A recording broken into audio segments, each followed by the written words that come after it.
Hey folks, I have a unboxing and product review for you today. It's the VEVOR Motorcycle Lift jack thingy. I'm going to unbox it and see how it works, test it out. I have had this jack here for quite a while, it works fine, but it's kind of large, cumbersome, whatever. And also these legs here, they can be kind of a pain in the butt to get positioned properly under the bike, and I usually have to use a piece of wood to stabilize it, but this should eliminate that, so we shall see. Let the unboxing begin. Okay, let's get busy. I will say this sucker's heavy. It's 48 pounds. So let's get with it. Let's get on with it.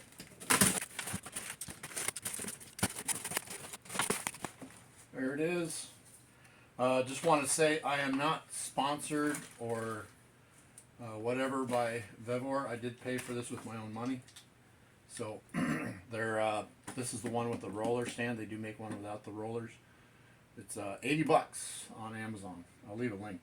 1,100 pounds. Plenty. Garbage. Hardware of some sort. Instructions. Casters.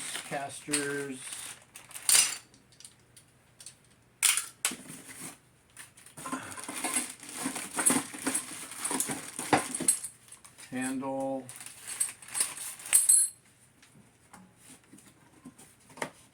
Oh geez, this sucker is heavy. Oh my gosh. Yeah. Okay, there we go.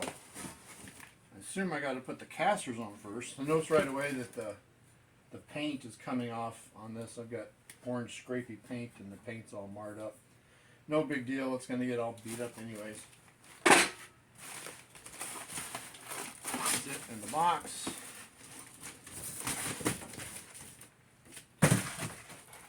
Let's see what the instructions say. Probably put the casters on first, I would imagine. Heck. Oh, nice.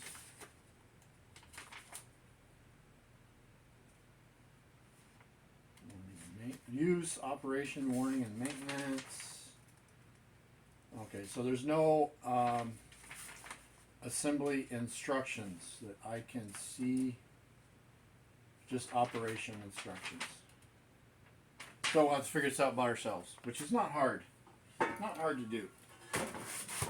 I'm going to put the casters on first. Let's see what we got here. Oh, these are metal casters, which guess I'd rather have rubber. I might change those out. Something a little easier on the garage floor. Come on now.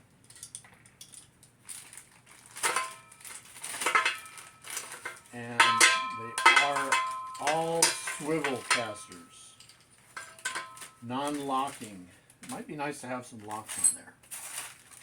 And our bag of hardware for the casters, I assume.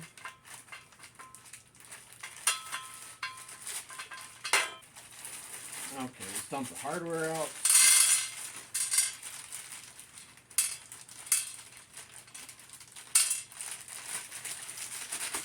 That.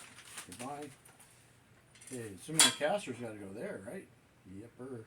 And see, we've got, should have 16 bolts and 16 nuts. They are Allen head. I'm assuming they're maybe metric. Let's find out. I need to get a wrench for this also. I'm assuming it's either an 8 or a 10.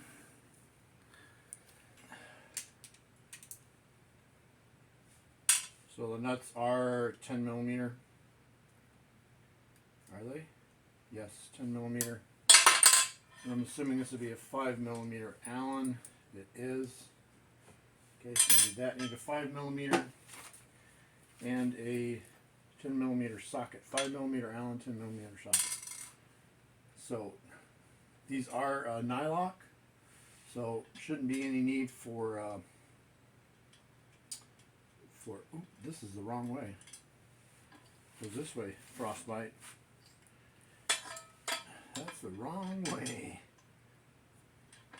I'm just gonna hold that on there, make sure my nut's the proper direction. Is that right? I believe that's right. Yes.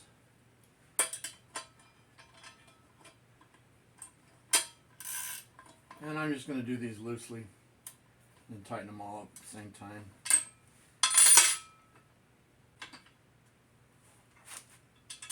2, 3, 4. I'm assuming that's right. Should I look at a picture? I don't know. Yeah, according to the picture, the bolt head, the Allen head goes up. No, I don't know. It's hard to tell. I don't know that it matters. Maybe it does. I don't know for sure.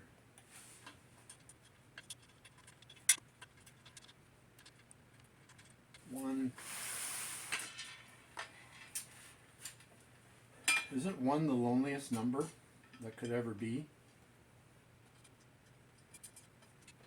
What is 2?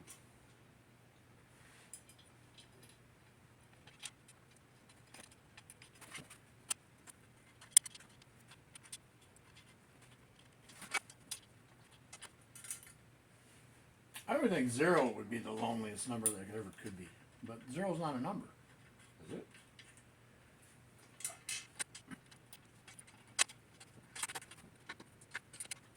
I also think these bolts could be just a millimeter longer. They aren't penetrating through the nut side. I'm going to say they're too short. VEVOR, make them a millimeter longer.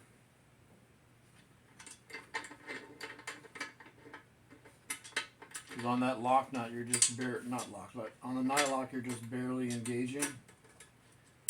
I'll have to do a close-up of that. So you see what I'm talking about?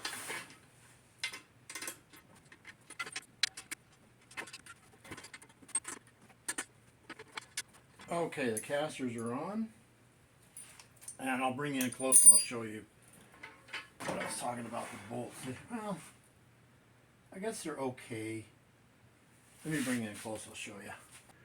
You can see there, they're just barely, they're almost flush with the nut. So, I don't know, I'd like to see a little more thread on there, but that's just me. Okay, let's take this off. Let's move this out of the way. Move. Rolls good. I would like some locking casters on there, though. That might be nice. And our little wrench thingy.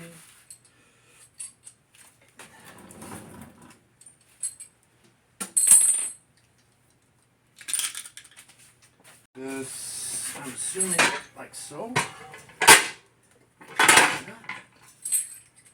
can start jacking this up, I guess.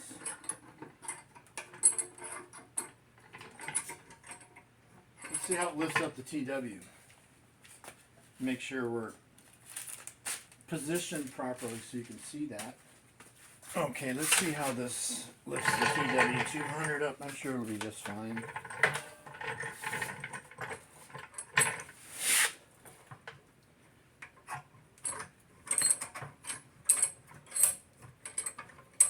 I'm just going to use the hand lever that they supplied. Oh, see that? That's nice. Usually those legs on my other one, you got to get them around the kickstand, and it's kind of a pain in the butt, but this fits underneath quite nice. Let's see how I can just, see how it does just lifting it with this wrench. Oh yeah. She's going up. Really easy too.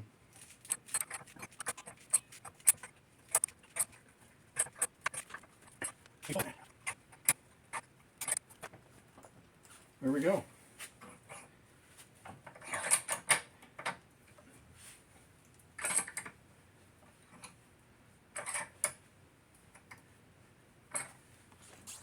Almost off the ground.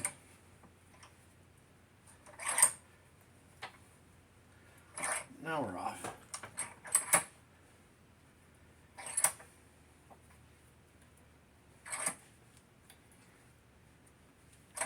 See how stable it is. Oh, that's fine. Could be a little higher frostbite. One thing I don't like about this, gosh, I'm going to lower it down because it's hitting part of my frame here.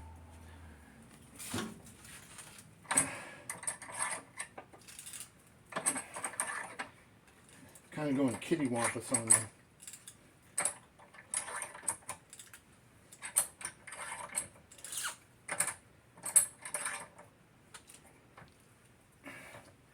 Excuse my arm if it's in the way. I don't want this. I don't want to get a bike in my lap.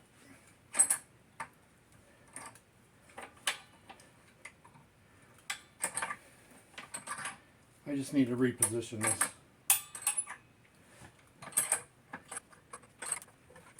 Let's get it right about there.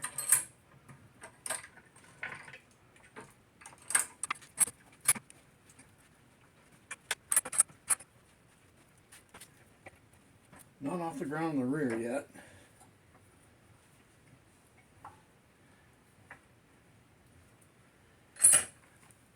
It does seem stable. Yeah, I just have to position it a little differently. I'm thinking if I had it turned 90 degrees, it'd be easier, but then I would have difficulty with the screw thingy. Let me try that quick. Get a more even lift on it.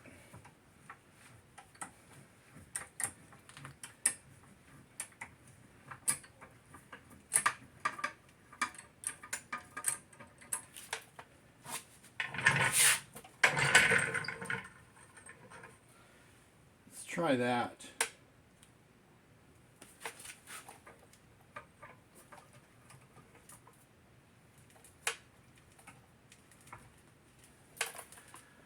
I'm going to have to lay on the ground to do this, so let's lay on the ground to do this.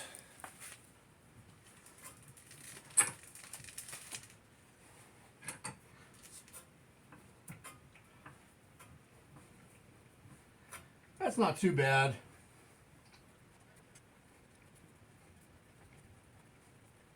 It does seem a little wobbly. Okay, now we're off the ground.